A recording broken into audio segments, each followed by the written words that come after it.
En cada rincón de la historia humana laten misterios que desafían toda explicación. Criaturas imposibles que hablan con voz humana, barcos fantasmas que navegan sin tripulación, manuscritos indescifrables, escritos en lenguas olvidadas, y hasta islas enteras que aparecieron en los mapas para después desvanecerse sin dejar rastro. Lo fascinante es que estas no son simples leyendas de taberna. Son relatos documentados por cronistas, marinos, diplomáticos y hasta gobiernos enteros que, en su momento, juraron haber sido testigos de lo imposible. Hoy, viajaremos a través de 8 siglos y 3 continentes para revivir 9 de las historias más inquietantes jamás registradas, desde los hombres lobo de Irlanda medieval hasta la desaparición del Mary Celeste en medio del Atlántico. Misterios que siguen ahí, esperando que alguien encuentre la verdad o que aceptemos que, quizás, hay cosas destinadas a no ser resueltas. Los hombres lobo de Ocerie. Una noche de luna llena, en lo más profundo de los bosques de Irlanda medieval, un sacerdote solitario avanzaba con paso incierto. La espesura de Ocerie, un antiguo reino ubicado en lo que hoy es el condado de Kilkenny, se cerraba a su alrededor como un muro oscuro de ramas y sombras. El aire era frío, húmedo, cargado de un silencio apenas roto por el crujir de la hojarasca bajo sus sandalias. De pronto, entre la negrura, algo se movió. 2 ojos brillaron a la luz de la luna. Una figura inmensa emergió de entre los árboles. Un lobo. Su lomo ancho se arqueaba con cada respiración y sus fauces parecían preparadas para desgarrar carne humana. El sacerdote, aterrado, alzó una cruz y murmuró una oración. Sin embargo, lo que ocurrió a continuación lo dejó aún más desconcertado que el encuentro con la bestia. El lobo habló. Con voz grave, humana, imploró que no le temiera. Le suplicó ayuda. Su compañera, dijo, estaba muriendo en la espesura. No era una loba común, sino una mujer condenada a vivir bajo aquel cuerpo animal. El sacerdote, incrédulo, retrocedió unos pasos, temiendo que se tratara de un engaño demoníaco, pero el animal insistió con una serenidad imposible de atribuir a un monstruo salvaje. El sacerdote aceptó seguirlo. En una pequeña hondonada, encontró a la hembra tendida en el suelo. Su respiración era débil, y aunque su cuerpo era el de un lobo, el sufrimiento que se reflejaba en sus ojos era profundamente humano. Aún dudando, el sacerdote pidió pruebas. Entonces, el macho se inclinó, tomó la piel de su compañera con las fauces y la apartó, revelando, debajo de aquel disfraz peludo, la forma encogida y envejecida de una mujer. La visión heló la sangre del religioso. Ante él yacía un cuerpo humano atrapado en una prisión bestial. Conmovido y temeroso de condenar un alma inocente, el sacerdote accedió.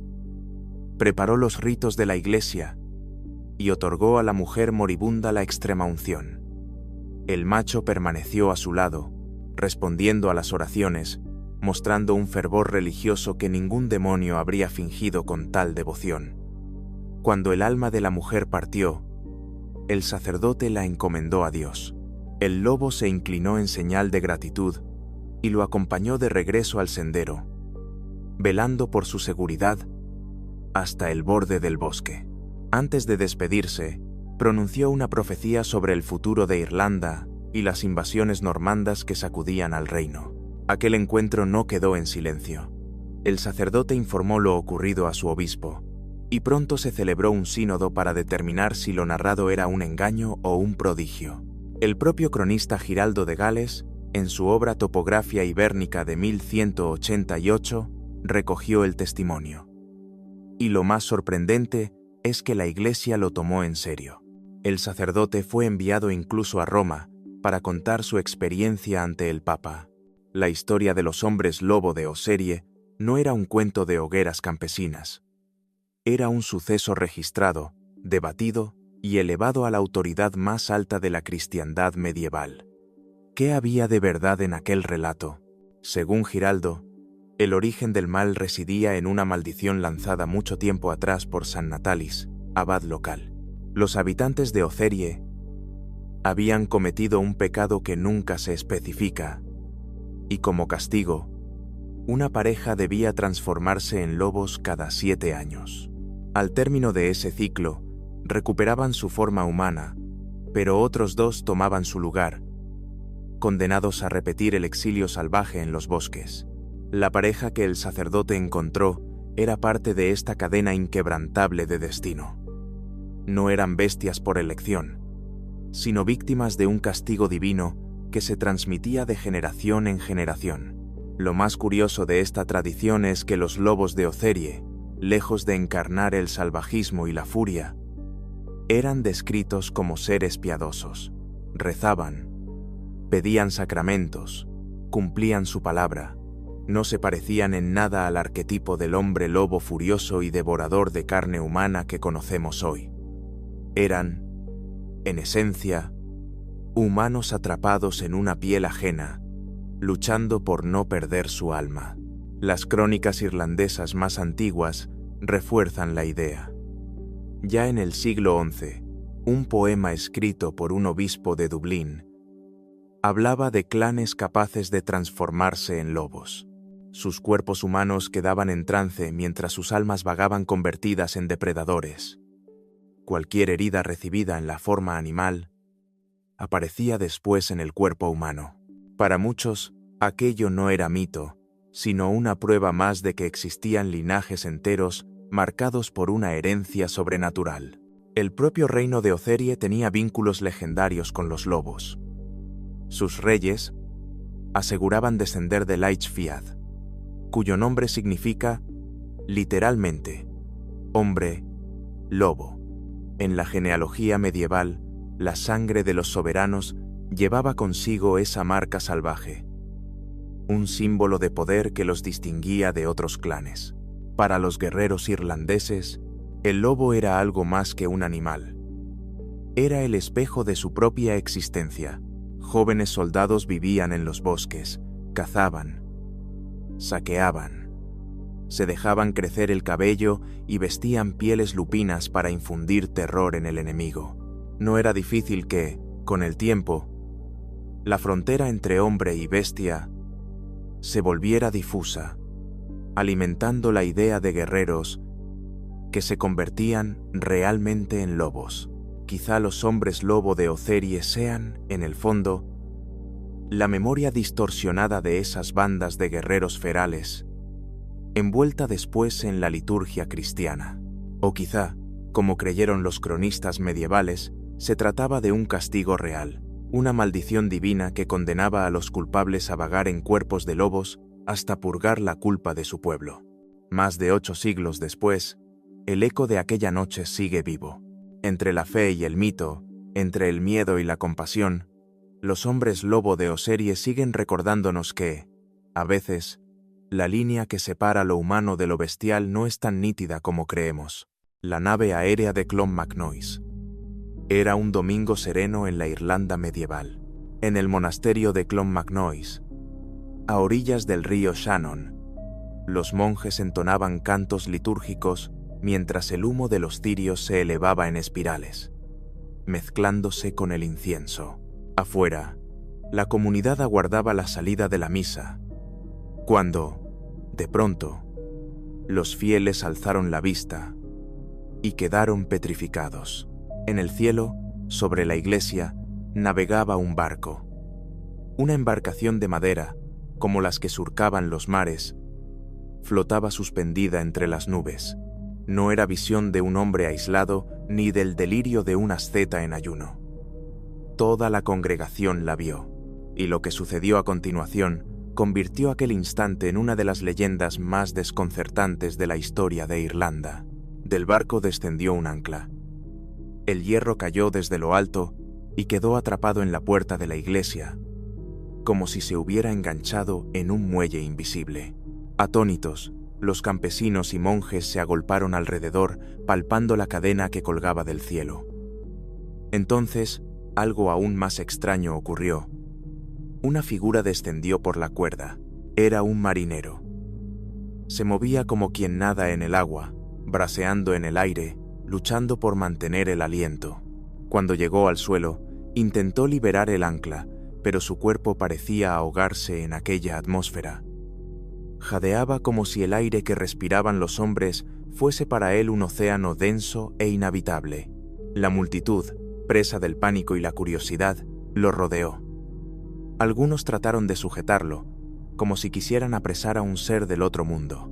El extraño comenzó a forcejear, desesperado, hasta que el obispo intervino. Con voz firme, advirtió a los presentes que aquel hombre se estaba ahogando. Ordenó soltarlo de inmediato. El marinero, libre, nadó de regreso por la cuerda. Alcanzó la borda de su nave y desapareció entre las nubes. El barco, liberado del peso del ancla, se perdió en el horizonte. Así quedó registrado el suceso, con el ancla como prueba física, según cuentan las crónicas.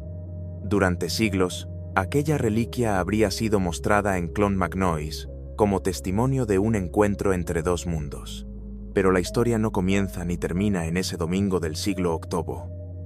En realidad, visiones de barcos en el cielo fueron reportadas más de una vez en Irlanda. Los anales medievales, aquellos registros concisos que anotaban reyes, batallas y prodigios, mencionan que en el año 743 se vieron barcos navegando en el aire. Una frase breve, sin adornos, que sin embargo encierra un misterio inmenso. Con el paso de los siglos, el relato fue adquiriendo adornos. En el libro de Leinster, un manuscrito del siglo XII, se describe cómo, durante una feria en Teltown, aparecieron no uno, sino 3 barcos aéreos. Los marineros desde arriba lanzaron un arpón y capturaron un salmón de las aguas terrenales, que cayó ante los presentes. Uno de los tripulantes descendió para recuperar su presa, y al ser retenido por los curiosos, gritó que se estaba ahogando. El rey local, comprendiendo el peligro, ordenó soltarlo, y el hombre regresó a su barco. El motivo se repetía: la inversión de la realidad. Para los del cielo, el aire era agua. Para los de la tierra, era aire. 2 mundos coexistiendo en un mismo espacio, pero con leyes opuestas. El relato cruzó fronteras. En Inglaterra, se decía que en 1122, en Londres, un barco aéreo dejó caer un ancla que se enganchó en un cementerio. En otra versión inglesa, recogida por el cronista Gervasio de Tilbury en el siglo XIII, los aldeanos atraparon al marinero que descendía y, sin soltarlo, lo hicieron morir asfixiado. El barco cortó la cuerda y se alejó, dejando el ancla como reliquia, con cuyo metal, según aseguraba Gervasio, se forjaron luego los herrajes de una iglesia. En Escandinavia también circuló la historia. El espejo del rey, un texto noruego del siglo XIII, destinado a instruir a los príncipes, recoge el episodio en su versión irlandesa y lo transforma en lección moral. Dei 4 on 4. El obispo que ordenó liberar al hombre se convierte en ejemplo de sabiduría y compasión. La leyenda, así, dejó de ser solo un prodigio para convertirse en enseñanza. ¿Cómo entender aquello? Para el hombre medieval, el cielo no era un vacío estelar como lo concebimos hoy. Según la tradición bíblica, existían las aguas de arriba y las de abajo, y no era absurdo pensar en un mar celeste donde barcos y criaturas pudieran existir. De hecho, algunos eruditos creían firmemente en la existencia de océanos sobre el firmamento. Bajo esa visión del cosmos, la aparición de una nave aérea no era imposible, sino una confirmación de que los misterios divinos eran más vastos de lo que se alcanzaba a comprender. Los folcloristas irlandeses también vieron en el relato la huella del mundo feérico. En muchas leyendas celtas, las hadas y otros seres sobrenaturales habitan un plano paralelo, donde el tiempo y las leyes naturales se invierten. El barco aéreo podría ser una manifestación de esa otra realidad, filtrándose un instante en la nuestra. La ciencia moderna, en cambio, ha ofrecido explicaciones más racionales. Algunos sugieren que lo que vieron los cronistas fue un fenómeno atmosférico, una fata morgana, un espejismo óptico capaz de proyectar objetos lejanos en el horizonte, haciéndolos flotar en el aire. Un barco en el mar, refractado por capas de aire frío y caliente, puede aparecer suspendido sobre las nubes. Es posible que los monjes y campesinos de Clonmacnoise fueran testigos de uno de estos juegos de luz, interpretándolo según su cosmovisión. Aún así, el detalle del marinero descendiendo, ahogándose en el aire, es difícil de encajar en una ilusión óptica. Tal vez fue añadido con el tiempo, tal vez simboliza la imposibilidad de que dos mundos coexistan. Lo cierto es que la historia sobrevivió, viajando por países y lenguas, adaptándose a cada época. Y lo que comenzó como una breve anotación en los anales irlandeses, terminó convertido en una leyenda universal que mezclaba maravilla, temor y reflexión. ¿Fue un espejismo? ¿Una visión sobrenatural? ¿O, como creen algunos, un temprano registro de fenómenos que hoy llamaríamos avistamientos aéreos no identificados? Nadie puede responderlo con certeza. Lo único indudable es que, en un domingo cualquiera del siglo VIII, un grupo de fieles levantó la vista al cielo en Clonmacnoise y vio un barco navegar entre las nubes. Y desde entonces, el eco de esa visión sigue flotando, como una nave espectral, en la memoria de Europa. La mina de oro del holandés perdido. En el corazón abrasador del desierto de Arizona, donde el sol golpea con violencia y el horizonte óndula bajo el calor, se alzan las imponentes montañas Superstition. Son un laberinto de riscos afilados, cañones retorcidos y mesetas solitarias que parecen diseñados para intimidar a cualquiera que ose adentrarse. A lo largo de los siglos, viajeros, pioneros y aventureros han mirado esas montañas con la misma mezcla de fascinación y temor. Porque allí, dicen, se oculta uno de los mayores enigmas del viejo oeste. Una mina legendaria, tan rica en oro, que su valor se calcula en cientos de millones de dólares. Un tesoro escondido conocido como la mina del holandés perdido. La historia, como tantas de la frontera, está teñida de sangre y ambición. Comienza con la familia Peralta, una estirpe mexicana de hacendados y mineros que, según la tradición, descubrió en el siglo XIX una veta de oro excepcional en las entrañas de la Superstition. Durante años, los Peralta habrían trabajado en secreto, extrayendo oro en cantidades que despertaban envidia y codicia. Pero la fortuna no suele durar en tierras salvajes. En la década de 1840, mientras transportaban lingotes y mineral hacia México, la familia fue sorprendida. Algunos relatos aseguran que los guerreros apaches, celosos defensores de su territorio sagrado, emboscaron la caravana y aniquilaron a casi todos sus miembros. Otros sostienen que la tragedia no fue por oro, sino por antiguas disputas de tierras y fronteras. Sea cual fuere la causa, el desenlace quedó marcado. Los Peralta murieron. El acceso a la mina se perdió y, con ellos, el secreto quedó sepultado bajo roca y arena. Desde entonces, la historia de la mina maldita se transmitió como un susurro. Algunos decían que los sobrevivientes borraron las huellas del camino para que nadie más pudiera reclamar la riqueza. Otros aseguraban que los propios apaches taparon las entradas con rocas y maldiciones. Lo cierto es que, a partir de ese instante, la mina se convirtió en leyenda. Un tesoro tangible en un lugar intangible, un premio irresistible para exploradores, cazatesoros y soñadores que se atrevieron a internarse en el desierto. Muchos no regresaron. Décadas después de la tragedia de los Peralta, cuando la historia de la mina perdida ya se había convertido en un rumor entre pioneros y buscadores, apareció el hombre que daría nombre eterno a la leyenda, Jacob Waltz.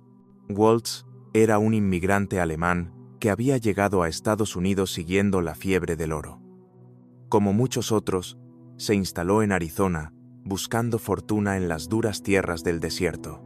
A los angloamericanos les costaba pronunciar Deutsch, la palabra alemana para referirse a su nacionalidad, y lo confundieron con Dutch, que significa holandés. Así fue como Jacob se ganó el apodo que lo haría célebre, el holandés. Hacia la década de 1870, comenzaron a circular rumores inquietantes sobre él. No era un hombre rico en apariencia, ni vivía rodeado de lujos, pero, de cuando en cuando, se le veía regresar de las montañas Superstition con alforjas repletas de oro en bruto. No era oro común. Tenía una pureza extraordinaria, casi sin vetas ni impurezas, algo que enloquecía a quienes lo veían. La pregunta surgió de inmediato: ¿de dónde provenía ese oro? Algunos afirmaban que Waltz había recibido el secreto de un descendiente de los Peralta, un último heredero que, antes de morir, le habría confiado la ubicación de la mina maldita. Otros sostenían una versión más oscura, que Waltz había encontrado la veta junto a un socio, un compatriota llamado Jacob Weiser, y que lo había asesinado para quedarse con todo el botín. Sea como fuere, Waltz nunca dio explicaciones. Callado, reservado, desconfiado hasta la paranoia, mantenía su vida en un misterio. Entraba en las montañas solo y regresaba con oro, sin que nadie pudiera seguirlo ni arrancarle la verdad. Cada vez que alguien intentaba sonsacarle información, respondía con evasivas o sonrisas ambiguas. Esa aura de secreto no hizo más que aumentar el mito. Los cazadores de tesoros comenzaron a obsesionarse con seguir sus pasos, convencidos de que Waltz conocía el camino a la mina de los Peralta, y cuanto más guardaba silencio, más crecía su leyenda.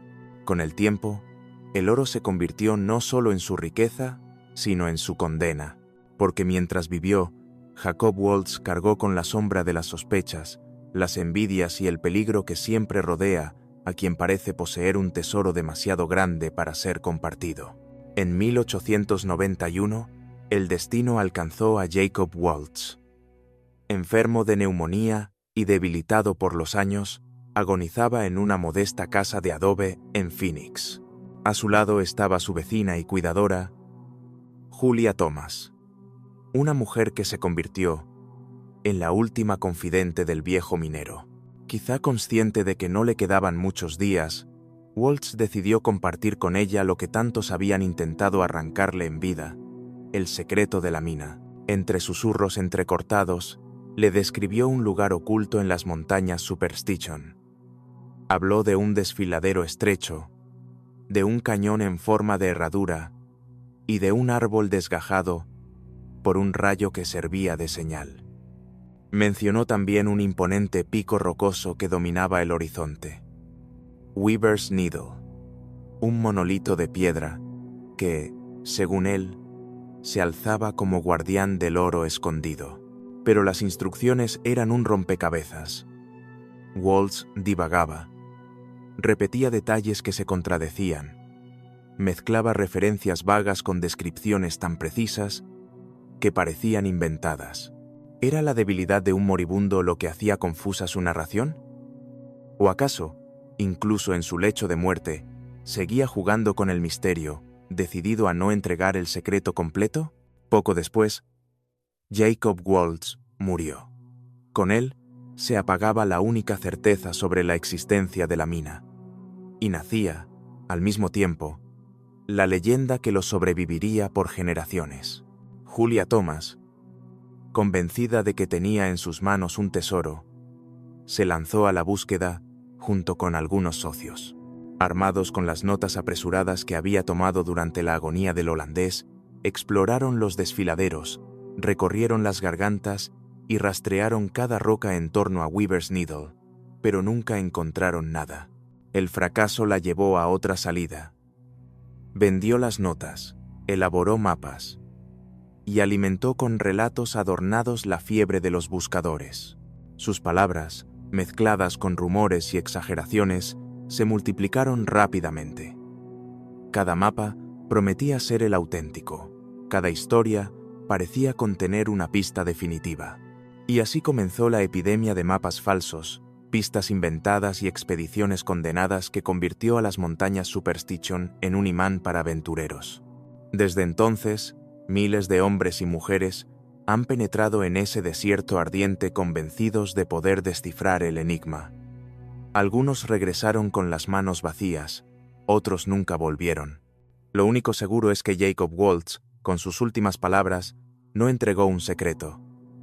Encendió una obsesión que, más de un siglo después, todavía palpita en cada sendero de la Superstition. Con el paso de las décadas, la búsqueda del tesoro maldito se transformó en una obsesión colectiva. Y las montañas Superstition comenzaron a cobrar un precio cada vez más alto en vidas humanas. El desierto no solo ponía a prueba la resistencia física de los buscadores. Con temperaturas abrasadoras que superaban los 45 grados de día y caídas heladas durante la noche, sino que también parecía ocultar un aire de violencia y de conspiración. En 1931, un cazador de tesoros fue hallado muerto en un cañón aislado, con 2 balas incrustadas en el cráneo. Los rumores no tardaron en señalar que había estado demasiado cerca de descubrir la beta y que alguien decidió silenciarlo antes de que revelara su hallazgo. En 1947, otro explorador aseguró a sus amigos que había localizado la mina. Días después, su cuerpo fue encontrado en el desierto, decapitado. Su cabeza nunca apareció. No fueron casos aislados. En los años siguientes, los cuerpos de hombres que habían partido en busca de la fortuna fueron recuperados de cañones y barrancos, algunos abatidos a tiros, otros consumidos por el calor, la sed y el agotamiento. Una lista macabra que convirtió a la Superstition en un auténtico cementerio de aventureros. Para muchos, no era solo la naturaleza quien cobraba esas vidas. Era la mina misma, defendida por una maldición que se cebaba con todo aquel que osaba buscarla. Las teorías sobre la verdadera naturaleza del tesoro se multiplicaron.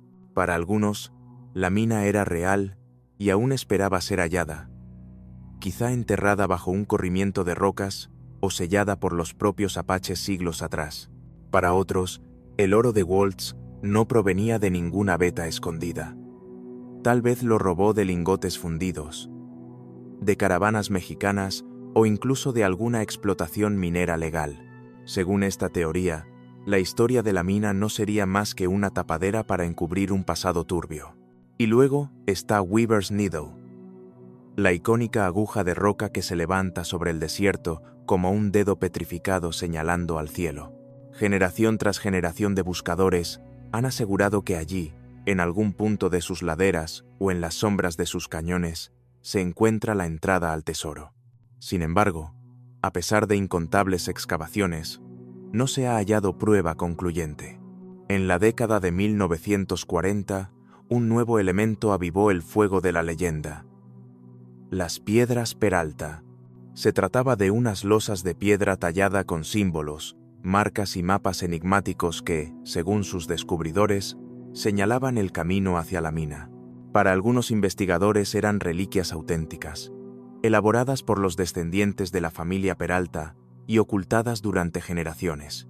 Para otros, eran simples falsificaciones modernas, creadas para engañar a coleccionistas y mantener viva la fiebre del oro. Hasta hoy, las piedras Peralta siguen siendo un enigma dentro del enigma.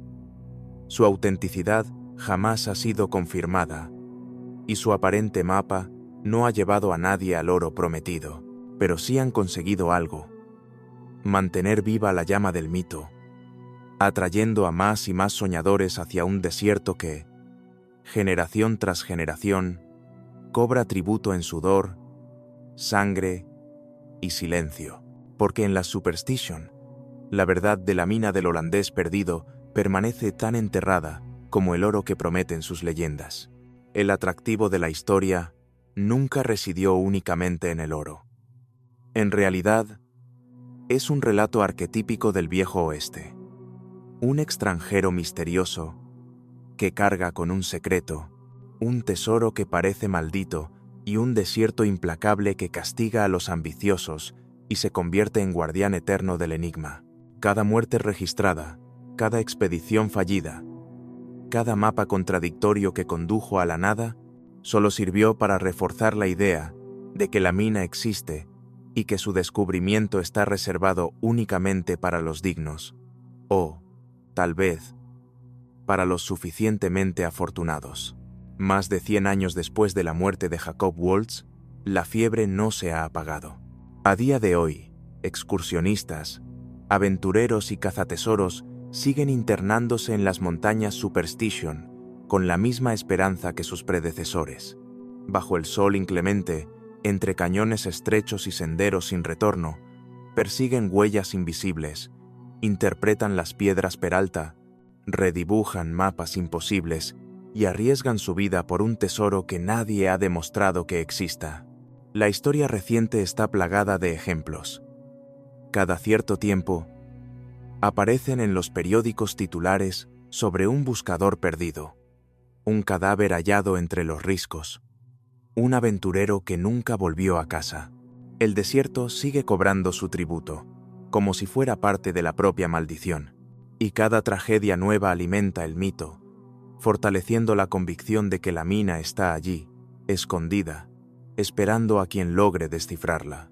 Lo fascinante es que, hasta el día de hoy, nadie ha mostrado una prueba definitiva, ni un lingote de origen dudoso, ni una fotografía convincente de la supuesta entrada. Ningún mapa ha llevado al oro prometido. La mina del holandés perdido permanece como un espejo perfecto de la codicia y la obsesión humanas. Un recordatorio de que hay secretos en la tierra que quizás no están destinados a ser revelados.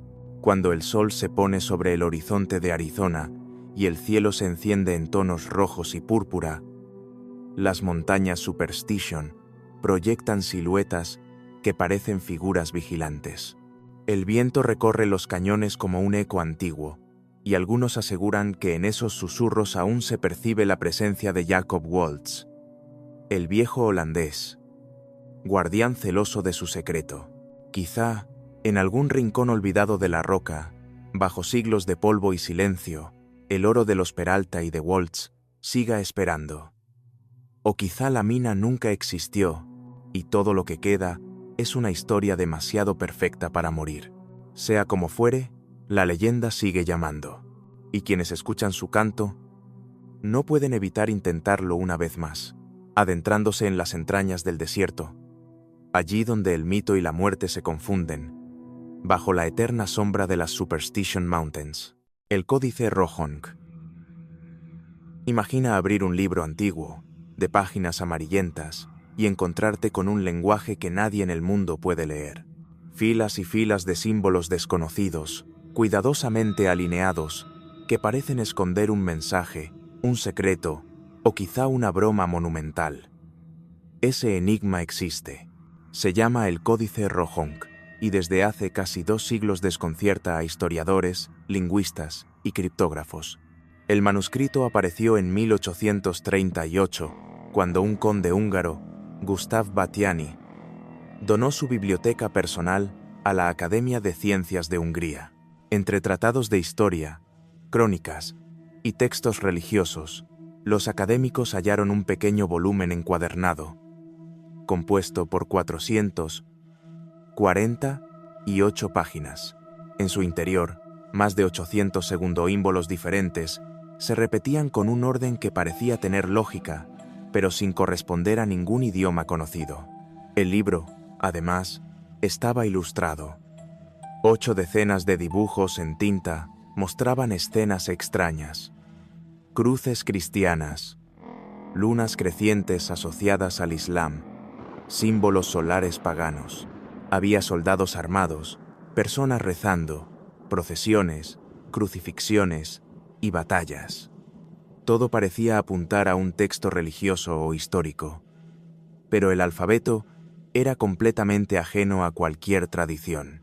El misterio se intensificó cuando los estudiosos examinaron el papel. Tenía un marca de agua italiana del siglo XVI, lo que sugería que el códice, o al menos sus hojas, databan de aquella época. Eso abría un abanico de posibilidades. ¿Era un manuscrito del Renacimiento? ¿Un fraude posterior escrito sobre papel antiguo? ¿O quizá un testimonio real de una lengua olvidada? Desde el inicio, la polémica estuvo servida. Algunos lo consideraron un engaño, atribuido al célebre falsificador húngaro Samuel Nemes, famoso por producir documentos antiguos para coleccionistas. Según esta hipótesis, Nemes habría inventado un sistema de símbolos complejos para dar la impresión de un lenguaje auténtico. Sin embargo, no hay pruebas directas que lo vinculen con el códice. Además, existen referencias anteriores al siglo XIX que mencionan un misterioso manuscrito con características similares, lo que debilita la teoría del fraude. Lo que sí es evidente es que el texto no fue escrito al azar. Los estudios modernos han identificado patrones claros, repeticiones, estructuras, posibles divisiones de palabras. Los símbolos parecen formar un sistema coherente, no garabatos improvisados. Esto ha llevado a muchos a pensar que el códice Rohonk encierra un lenguaje real, o, al menos, un código bien diseñado. A lo largo del siglo XX y XXI, varios traductores se han presentado con supuestas soluciones. Uno de ellos afirmó que el libro estaba escrito en húngaro arcaico con letras inventadas. Otro, que era un relato en latín vulgar de la Dacia antigua. Incluso hubo quien sostuvo que se trataba de un texto sumerio reinterpretado para la gloria nacional húngara. Todas esas versiones se desplomaron bajo el escrutinio académico. Los métodos eran inconsistentes, los resultados incoherentes y, en muchos casos, teñidos de nacionalismo. Más recientemente, un grupo de investigadores húngaros propuso una hipótesis más sobria. Según sus estudios, el códice sería un catecismo cristiano escrito en un lenguaje artificial, quizá creado por una comunidad monástica en el siglo XVI. En algunos conventos que practicaban votos de silencio, como los cistercienses, era común desarrollar sistemas de signos o códigos internos para comunicarse. Es posible que el códice Rohonk fuese un texto didáctico, destinado a enseñar pasajes bíblicos de manera cifrada. Aún así, el misterio persiste. Nadie ha logrado una traducción convincente. El códice permanece en la biblioteca de la Academia Húngara de Ciencias en Budapest, bajo estrictas medidas de conservación, consultado solo por especialistas.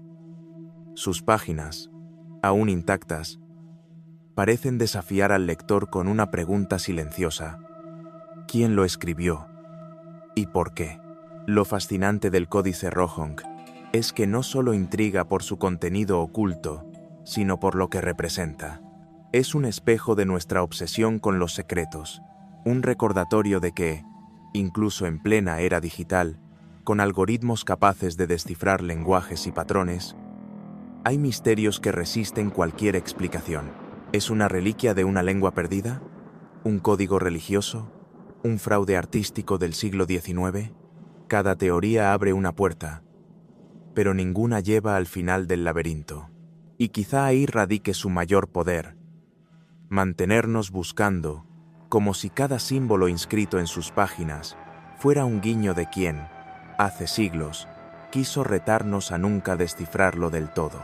Hoy, el códice Rohonk sigue siendo lo que siempre fue: un libro que no puede leerse, un enigma escrito en tinta negra que, página tras página, se burla de nuestra hambre de certezas. El monstruo marino del HMS Daedalus. En el verano de 1848, mientras Europa ardía en revoluciones y cambios políticos, un suceso muy distinto encendió la imaginación de la sociedad victoriana. En las aguas del Atlántico Sur, frente a las costas de África, una tripulación entera juró haber visto algo imposible. Una criatura gigantesca, un auténtico monstruo marino que parecía surgir de las páginas de los mitos para nadar en pleno siglo XIX.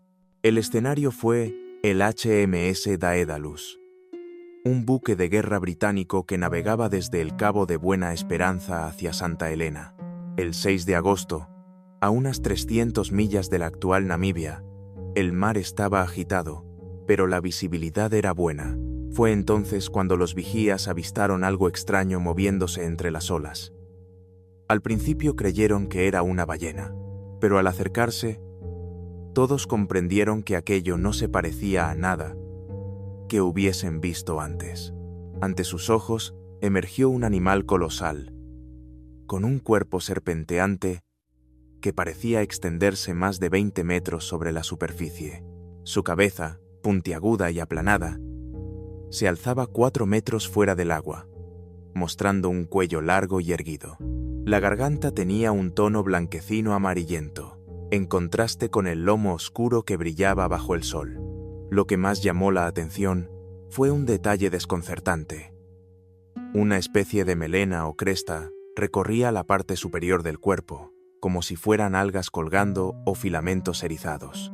La criatura avanzaba a una velocidad constante, calculada en más de 20 kilómetros por hora, sin desviarse ni mostrar el comportamiento típico de los cetáceos. No resoplaba, no saltaba, simplemente se deslizaba con un movimiento poderoso y sereno, como un barco invisible impulsado por una fuerza silenciosa. Durante 20 minutos, los 300 hombres del Daedalus contemplaron aquella aparición. Entre ellos estaba el propio capitán, Peter McQuay, un marino veterano que luego aseguraría que la criatura se acercó tanto que habría podido reconocer los rasgos de una persona a esa distancia. Uno de sus oficiales, el teniente Edgar Drummond, incluso realizó un boceto de lo visto. Una figura alargada, con un perfil serpentiforme y una aleta dorsal situada a varios metros de la cabeza. Cuando el buque regresó a Inglaterra meses después, McQuay redactó un informe oficial para el almirantazgo. Sin embargo, la historia pronto se filtró a la prensa. El Times de Londres publicó la noticia el 10 de octubre de 1848, y lo que podría haber sido una nota curiosa se convirtió en un auténtico fenómeno mediático. La opinión pública quedó fascinada.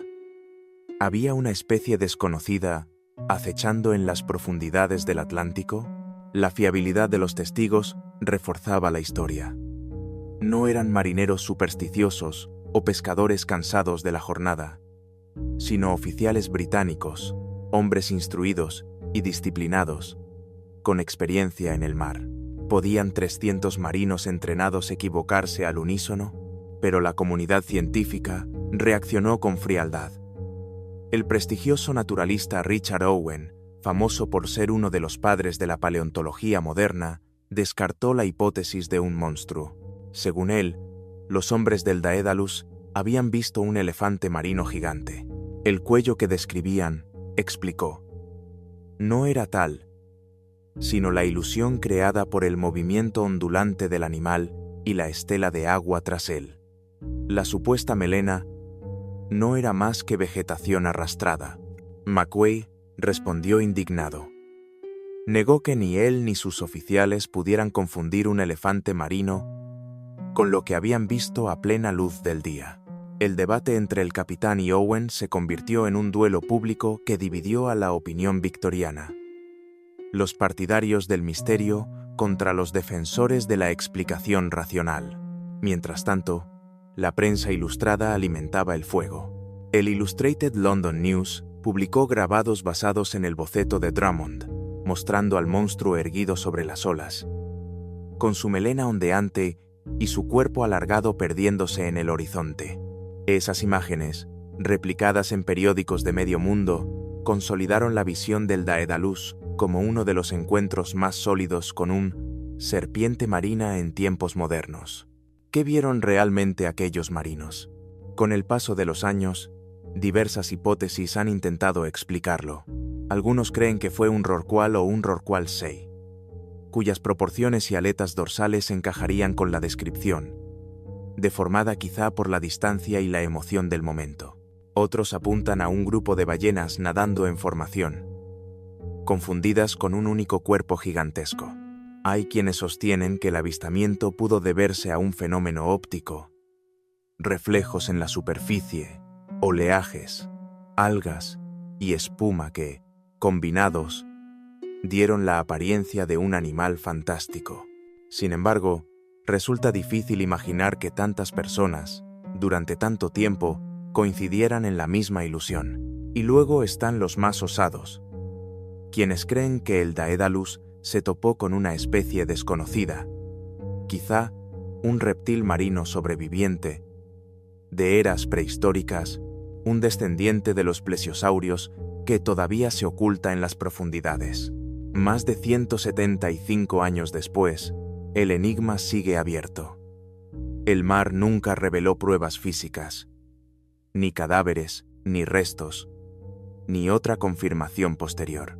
Y sin embargo, lo ocurrido aquella tarde de agosto de 1848 permanece como uno de los testimonios más sólidos de un encuentro con un monstruo marino. El océano es vasto, insondable. Y cuando las olas se agitan y el horizonte parece infinito, quizá no sea tan descabellado pensar que criaturas desconocidas aún se esconden bajo su superficie. Para los hombres del Daedalus no hubo duda. Aquel día vieron un gigante surcar las aguas. Un gigante que, desde entonces, nada en el océano de los mitos. La desaparición de Benjamin Bathurst. En el turbulento otoño de 1809, Europa ardía bajo las guerras napoleónicas. Austria había sido derrotada, y el imperio francés extendía su sombra por todo el continente. En ese escenario incierto, un joven diplomático británico llamado Benjamin Bathurst emprendió un viaje secreto para regresar a casa. Lo que nadie imaginaba era que, en una noche, cualquiera en una pequeña posada de Prusia, Bathurst desaparecería de forma tan extraña que su caso acabaría convirtiéndose en uno de los misterios más inquietantes de la diplomacia europea. Bathurst tenía apenas 25 años, pero ya gozaba de una carrera prometedora. Hijo de un obispo influyente, había servido como enviado en Austria, tratando de convencer al emperador Francisco I de sumarse a la causa británica contra Napoleón. Pero tras la derrota de los austríacos, sus esfuerzos resultaron inútiles, y el joven diplomático se encontró en una situación peligrosa. Permanecer en el continente equivalía a exponerse a los espías y asesinos franceses. Su única salida era huir hacia el norte, alcanzar Hamburgo y desde allí embarcarse hacia Inglaterra. El viaje era arriesgado. Para no llamar la atención, Bathurst adoptó un nombre falso y viajó disfrazado de comerciante, acompañado únicamente por su criado, un hombre llamado Herr Krause. Cruzaron caminos plagados de soldados desmovilizados, desertores y bandidos. Cada posada podía esconder una trampa. Cada sombra podía ser un espía francés. La tensión acompañaba al diplomático como un segundo equipaje invisible. El 25 de noviembre de 1809, Bathurst y Krause llegaron a Perleberg, una pequeña ciudad prusiana. Allí, en la posada White Swan Inn, hicieron una parada para descansar y cambiar caballos. Tras cenar, Bathurst salió al patio donde aguardaba su carruaje. Vestía un pesado abrigo de piel, preparado para enfrentar el frío nocturno.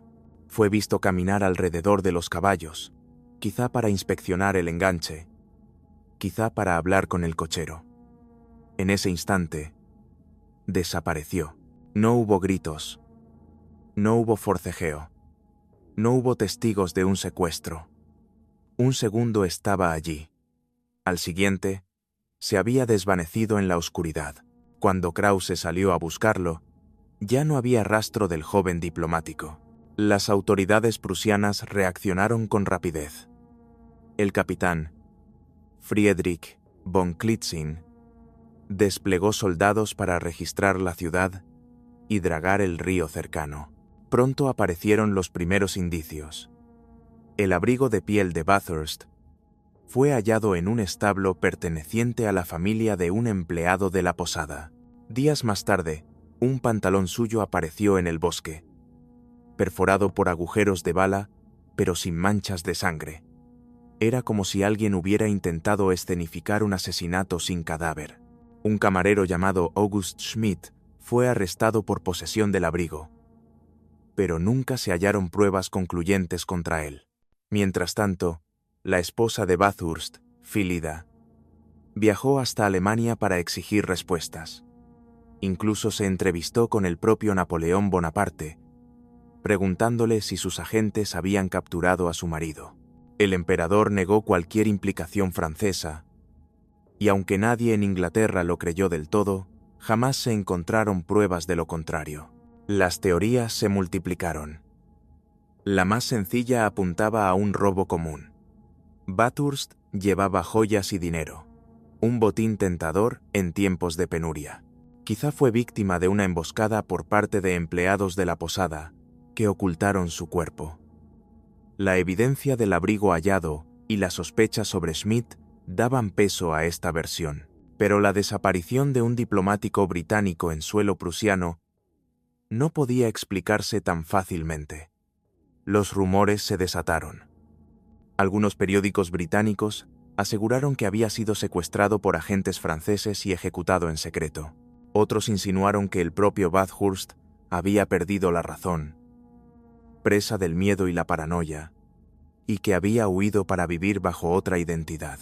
Una carta hallada en sus pantalones, dirigida a su esposa, reforzaba esta idea. Su tono era errático, casi desesperado, como si temiera ser rodeado por enemigos invisibles. Décadas después, en 1852, unos obreros que demolían una casa en Perleberg descubrieron un esqueleto bajo el umbral, con el cráneo partido por un golpe contundente. Muchos creyeron que se trataba por fin de Bathurst. Sin embargo, los restos nunca fueron preservados ni analizados con rigor, y la identificación se perdió en el tiempo. El misterio, como era de esperar, atrajo también a explicaciones más fantásticas. En el siglo XX, algunos escritores de lo paranormal sugirieron que Bathurst pudo haber sido víctima de una desaparición dimensional, absorbido por un portal invisible, una especie de precursor de lo que hoy llamaríamos un triángulo de las Bermudas terrestre. Estas teorías nunca pasaron del terreno especulativo, pero muestran cuánto fascinó y sigue fascinando la súbita desaparición del diplomático. Más de 200 años después, la suerte de Benjamin Bathurst permanece desconocida. Para los historiadores, la hipótesis más plausible es también la más simple. Un robo violento que terminó en asesinato, quizá perpetrado por oportunistas en la posada. Sin embargo, la ausencia del cuerpo, las pistas contradictorias y la magnitud política del personaje hacen que el caso siga envuelto en un halo de irrealidad. El joven diplomático que quiso escapar de Napoleón se desvaneció en la oscuridad prusiana como si nunca hubiera existido. Su nombre quedó grabado en los registros, no como el de un héroe o un mártir, sino como el protagonista de una desaparición que, aún hoy, resuena como uno de los enigmas más inquietantes del siglo XIX. El ataque del oso de Sankebetsu.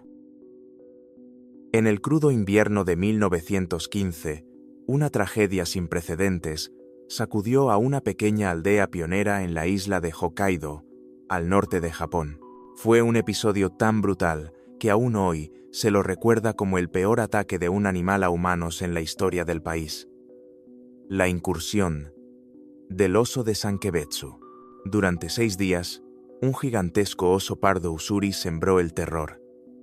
Acabó con la vida de 7 personas y dejó una huella imborrable en la memoria colectiva.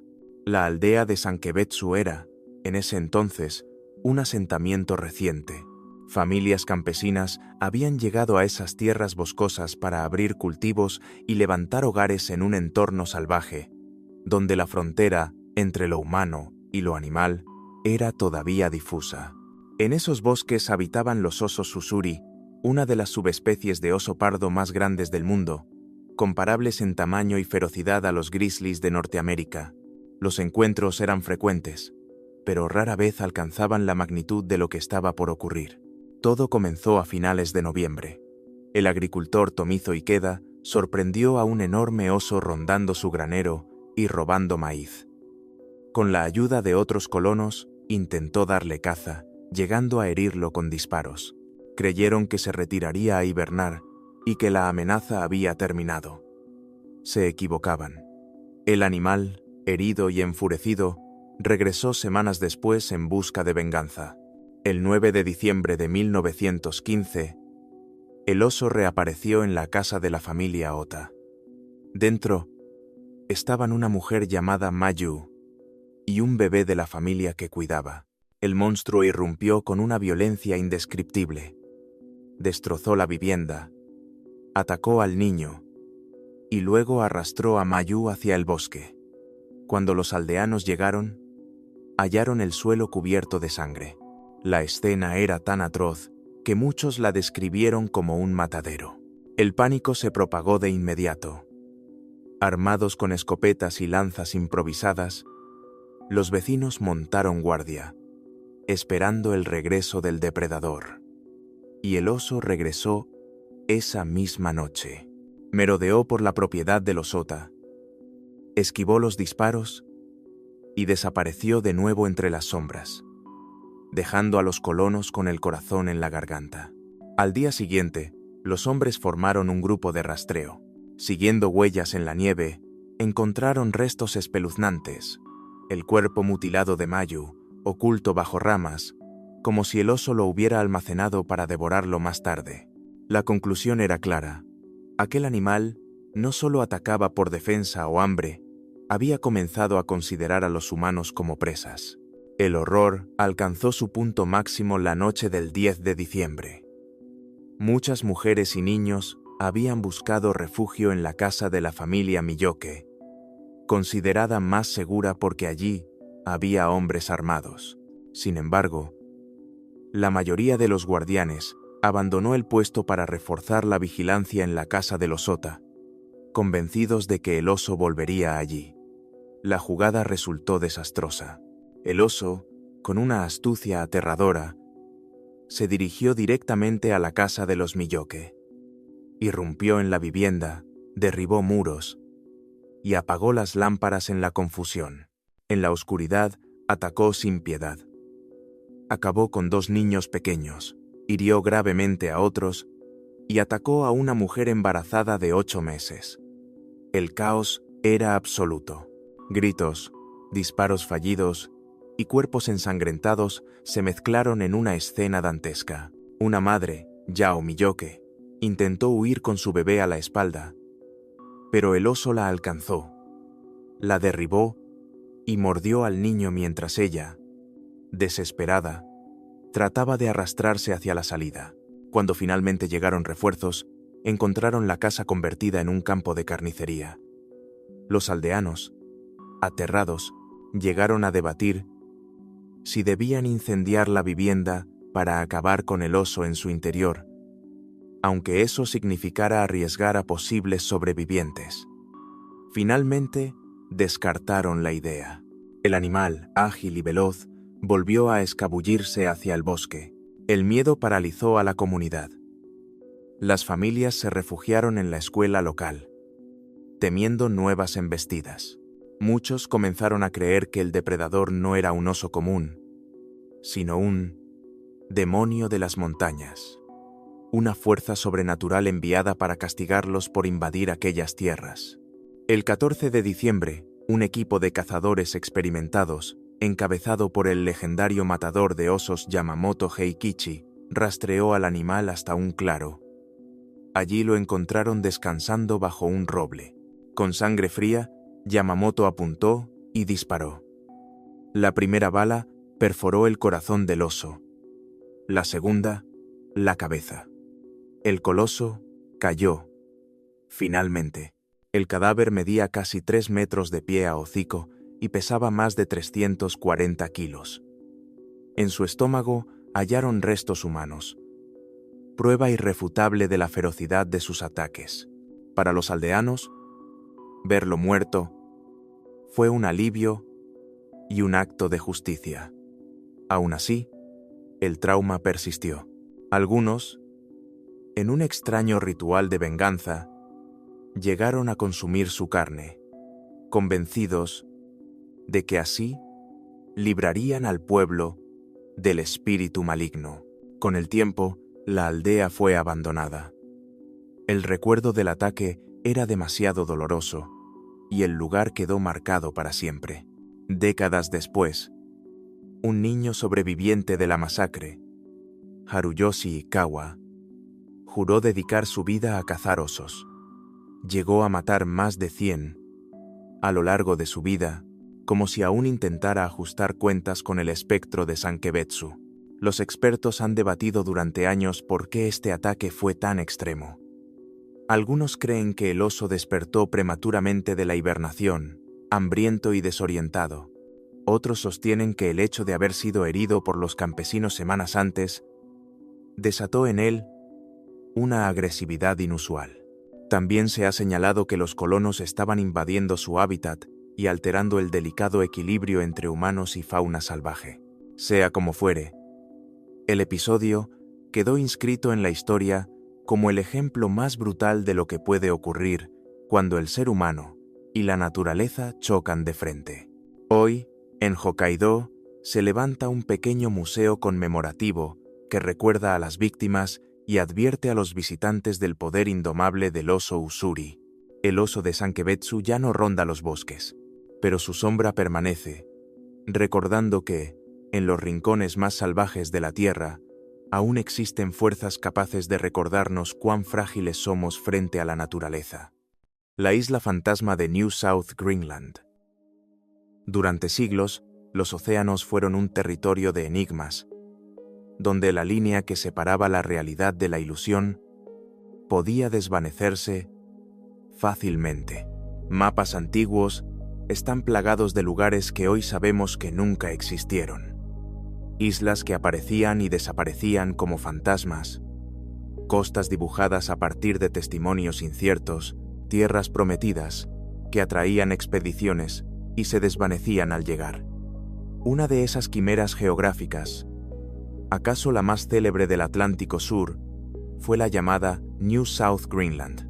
La historia comenzó en 1823, en una época en la que la Antártida era aún un misterio casi absoluto. El capitán estadounidense Benjamin Morrell, al mando del bergantín Wasp, navegaba en el mar de Weddell en busca de nuevas tierras y rutas para la caza de focas. El invierno austral se aproximaba y el hielo cerraba el paso. Pero un día, su tripulación divisó algo en el horizonte: una vasta línea de costa. Morrell aseguró haber seguido aquella costa durante más de 300 millas. Describió montañas elevadas, playas repletas de focas y aves, y hasta bahías donde sería posible desembarcar. Con entusiasmo, bautizó la supuesta tierra como New South Greenland, convencido de haber descubierto una extensión desconocida del continente antártico, o, al menos, una gran isla. Anotó coordenadas precisas y trazó un mapa rudimentario. Aunque jamás desembarcó, el hielo lo impedía, no dudó de lo que veía. De regreso a puerto, publicó su relato. Como era habitual en la época, la noticia corrió, y pronto algunos cartógrafos comenzaron a dibujar esa costa en los mapas, aunque siempre con trazos tentativos, como una sombra de tierra en medio del océano. El problema era que la reputación de Morrell no era precisamente intachable. Era un hombre ambicioso, acusado de exagerar sus viajes y adornar sus informes con detalles fantasiosos. Algunos colegas lo consideraban poco fiable. Y sin embargo, su tripulación también afirmaba haber visto aquella costa. ¿Podrían todos haberse equivocado? La duda permaneció hasta que, 15 años más tarde, El explorador francés Jules Dumont d'Urville navegó hasta las coordenadas exactas. Allí no encontró nada, ni montañas, ni playas, ni aves, solo océano abierto y témpanos a la deriva. El fantasma de New South Greenland parecía desvanecerse. Aún así, la historia no murió. En 1843, el prestigioso navegante británico James Clark Ross, en su expedición antártica, afirmó haber visto una bruma en el horizonte que parecía tierra en la misma zona descrita por Morrell. No pudo acercarse a causa del hielo, pero su testimonio dio nueva vida a la leyenda. La confirmación definitiva tardó en llegar. En 1912, la expedición alemana de Wilhelm Filchner, atrapada en los hielos del mar de Weddell, se dedicó a buscar la misteriosa costa. No hallaron nada. Para asegurarse, perforaron el hielo y midieron la profundidad del océano. Miles de metros de agua bajo ellos. Imposible que existiera allí una masa de tierra. El veredicto era claro. New South Greenland nunca había existido. 3 años más tarde, la célebre expedición de Ernest Shackleton también quedó atrapada en esas mismas aguas. Los hombres, al mirar hacia el horizonte, vieron elevaciones que parecían montañas. Sin embargo, al cabo de horas, las siluetas se desvanecieron como humo. No eran tierras firmes, sino un fenómeno óptico, una fata morgana, un espejismo polar causado por la refracción de la luz en capas de aire frío y caliente. Ese juego de espejos atmosféricos puede proyectar la imagen de témpanos lejanos como si fueran cordilleras, creando paisajes inexistentes. Con esos testimonios, los geógrafos retiraron definitivamente la isla de los mapas. Lo que durante casi un siglo había sido una tierra posible, quedó relegado al catálogo de islas fantasma, compartiendo espacio con otras como High Brasil o Frislandia. Sin embargo, el caso de New South Greenland es especialmente revelador. Nos recuerda cómo, en la era de la exploración, bastaba con la mirada insistente de un capitán para dotar de existencia a un pedazo de cartografía, y cómo, incluso ante evidencias posteriores, el deseo de creer en lo desconocido podía mantener viva una ilusión durante décadas. Hoy sabemos que bajo las coordenadas de Morrell no hay más que océano profundo, pero el fantasma de New South Greenland sigue navegando en la memoria de la exploración polar, como símbolo de esa frontera difusa entre el mundo real y el mundo imaginado. Porque, al fin y al cabo, el mapa de lo desconocido siempre ha estado lleno de sombras, y a veces esas sombras han parecido tan sólidas como la Tierra misma. El misterio del Mary Celeste.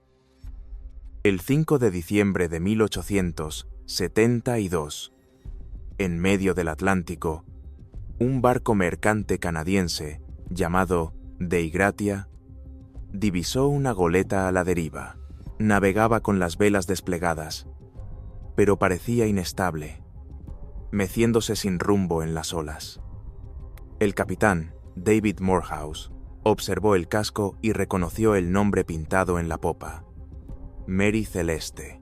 El hallazgo pronto se convirtió en uno de los mayores enigmas marítimos de la historia.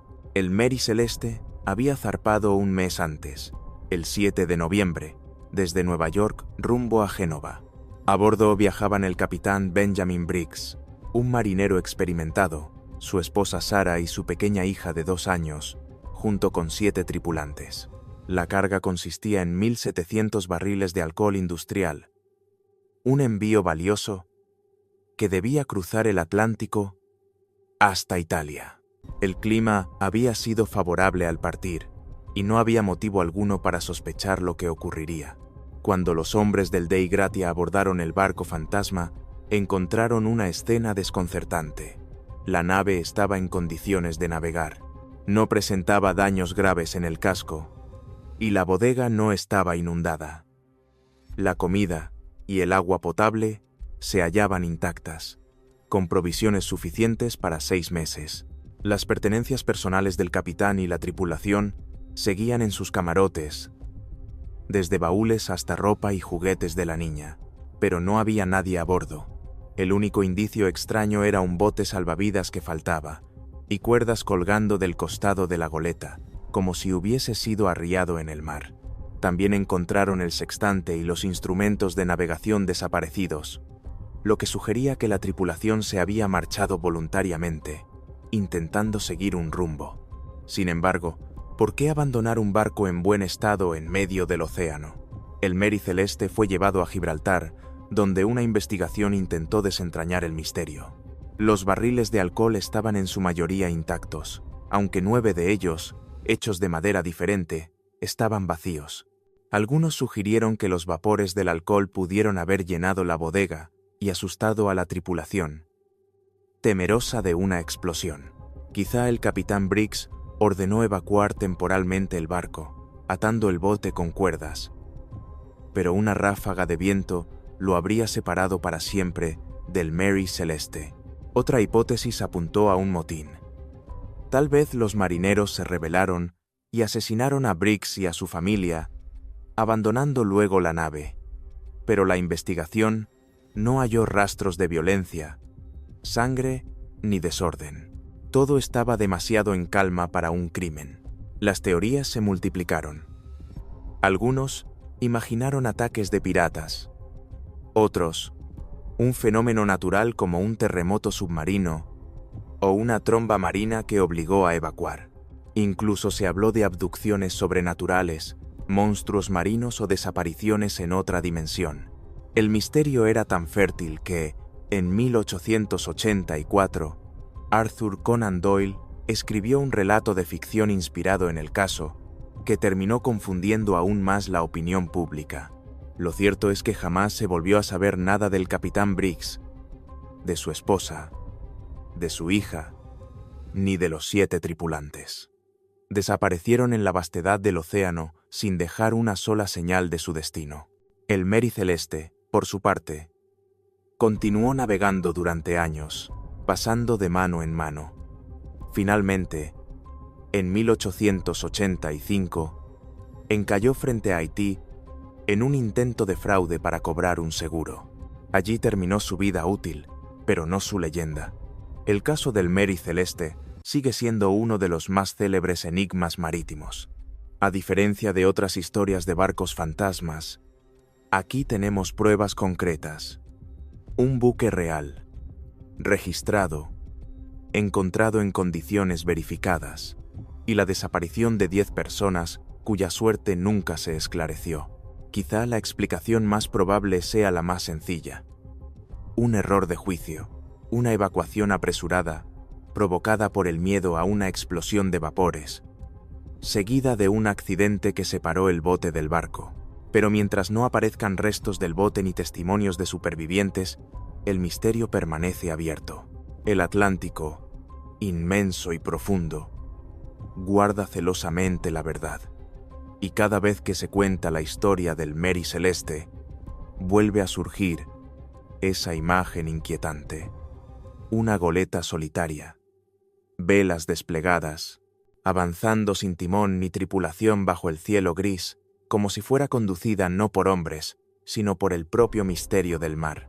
Al recorrer estas 9 historias, hemos viajado desde los bosques embrujados de Irlanda hasta las aguas heladas de la Antártida, desde las montañas malditas de Arizona hasta un barco fantasma en medio del Atlántico. Cada relato nos recuerda que, aunque creemos conocer el mundo que habitamos, aún existen rincones de misterio que desafían toda explicación. Son historias de hombres y mujeres que juraron haber visto lo imposible, de cronistas y marineros que arriesgaron su reputación para contarlo, de comunidades enteras marcadas por un suceso tan extraño que nunca pudieron olvidarlo. ¿Qué hay detrás de ellas? ¿Realidad, ilusión, superstición o algo que aún no sabemos comprender? Quizás la verdadera respuesta es que estos enigmas cumplen otra función: recordarnos que todavía hay preguntas sin respuesta y que la curiosidad humana siempre nos empuja a mirar más allá del horizonte. Si estas historias te han atrapado, no dejes que queden en el aire. Comparte este viaje con otros curiosos, deja tu comentario con la historia que más te impresionó Y suscríbete para seguir explorando los grandes misterios de la historia. Y recuerda, la próxima leyenda puede estar más cerca de lo que imaginas.